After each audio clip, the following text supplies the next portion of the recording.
Hello guys, welcome to Sourav omniverse YouTube channel. আজ Calcutta university English honours semester 6-এর CC13 paper থেকে mock test বানিয়ে দিচ্ছি। এর আগে অলরেডি CC14 পেপারের মক টেস্ট দিয়ে দিয়েছি, যারা দেখোনি নিচে ডেসক্রিপশন বক্সে লিঙ্ক দেওয়া আছে। আর আজকে CC13-এর মক বানিয়ে দিচ্ছি। আজকে সেমিস্টার 6-এর ওদের এই এক্সামটা নেব, তো ওদের এই মক টেস্টটা থেকেই কিন্তু এক্সাম নেব। তো তোমরাও এটা মক টেস্ট দিয়ে তোমাদের টিচারকে দেখিও, ঠিক আছে? আর সমস্ত সাজেশনের নোটস যদি কেউ পারচেস করতে চাও তাহলে নিচে হোয়াটসঅ্যাপ নাম্বার দেওয়া আছে, হোয়াটসঅ্যাপ করতে পারো। আচ্ছা, সর্বপ্রথম জানো এখানে 20 নাম্বার করে তোমাদের একটা লিখতে হয় 800 ওয়ার্ডসটা কিন্তু ভালো করে মেনটেন করবে। 800 বলেছে মানে 750 to 850-এর মধ্যে লেখার চেষ্টা করবে, ঠিক আছে? এবং যদি মিডিল হ্যান্ড রাইটিং হয় তাহলে অ্যাপ্রক্সিমেটলি পেজ 5 থেকে 6 পাতার মতো হবে, ঠিক আছে? আচ্ছা দেখো, সর্বপ্রথম দিয়েছি discuss waiting for Godot as an example of theatre of absurd. এটা সব থেকে গুরুত্বপূর্ণ, ঠিক আছে? এটা অতি অবশ্যই করতে হবে, সবার আগে এটা করবে।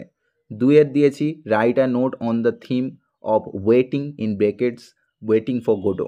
অর্থাৎ এখানে আমরা জানি থিম অফ ওয়েটিং কিন্তু গুরুত্বপূর্ণ। এটাকে আমি হিসেবে টাইটেল দিয়েছিলাম, কেন টাইটেলেও ওয়েটিং শব্দটাকে গুরুত্ব দেয়া হয়েছে। থিম অফ ওয়েটিংটাই কিন্তু এখানে গুরুত্বপূর্ণ, গোডোটা গুরুত্বপূর্ণ কিন্তু নয়, ঠিক আছে? বুঝতে পেরেছ? তারপরে চলে যাচ্ছে আমাদের গুড ওয়েম্যান অফ সেজওয়ান বা গুড পার্সন অফ সেজওয়ান। এখানেও একইভাবে 800 ওয়ার্ডসে কিন্তু লিখতে হবে।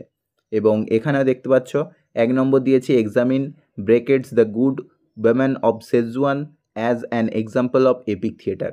এটাও অত্যন্ত গুরুত্বপূর্ণ, এটাও কিন্তু করতে হবে, ঠিক আছে? গুড পার্সন অফ সেজওয়ান থেকে এপিক থিয়েটার খুব খুব খুব গুরুত্বপূর্ণ। তারপরে দিয়েছি consider good woman of Setzuan as a parable of capitalism. Parable of ক্যাপিটালিজমটাও কিন্তু খুব গুরুত্বপূর্ণ। প্যারাবেল অফ ক্যাপিটালিজমকে ঘুরিয়ে যদি মার্সিজম থাকে একই অ্যান্সার হবে, যদি শুধু প্যারাবেল দিয়ে দেয় একই অ্যান্সার হবে, ঠিক আছে? একটু বুঝে নিতে হবে।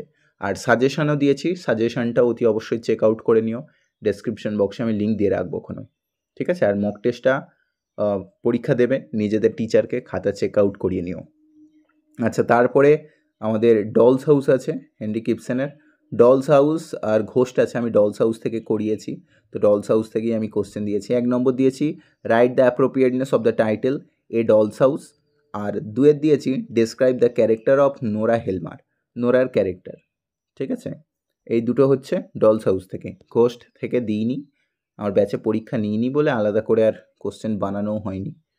আচ্ছা, তারপরে শর্ট কোশ্চেন 5টা থাকবে জানো, 1 নাম্বার করে 5টা শর্ট কোশ্চেন থাকে। প্রথম কোশ্চেন দিয়েছি, কোশ্চেনগুলো আমি নিজে থেকে দিয়েছি, একটা দুটো প্রিভিয়াস ইয়ারকেও অ্যাড করেছি। যে what was the gift that gods given to সেন্টি, কী গিফট করেছিল? শর্ট কোশ্চেনের অ্যান্সারগুলো দেখি, তোমরা কমেন্ট বক্সেতে লিখবে, 5টা অ্যান্সারই লিখবে, কে কটা পারো নিজের মেরিট নিজে চেক আউট করে নাও। আর 1 সপ্তাহ 2 সপ্তাহ পর থেকে পরীক্ষা, 15 তারিখের 15 দিন বাকি আছে বলতে গেলে, 5 তারিখ থেকে তোমাদের পরীক্ষা শুরু হচ্ছে, তো প্রিপারেশনটা ভালো করে নাও। তারপরে for which reason Nora did forgery, Nora কেন ফোরজারি করেছিল, মানে জালিয়াতি কেন করেছিল, বাবার নকল সই করেছিল, তার রিজন কি?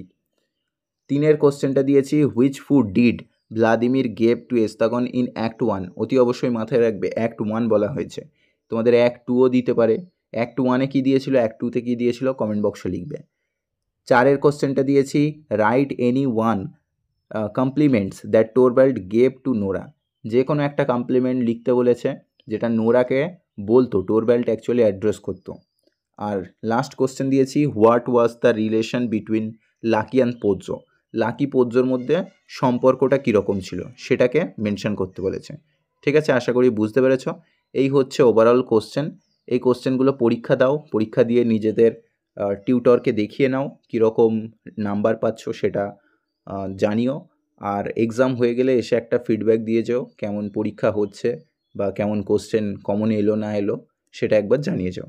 ভিডিওটাকে একটা লাইক করে দিও, চ্যানেলটা সাবস্ক্রাইব করে নিও। দেখা হচ্ছে পরের ভিডিওতে, বাই।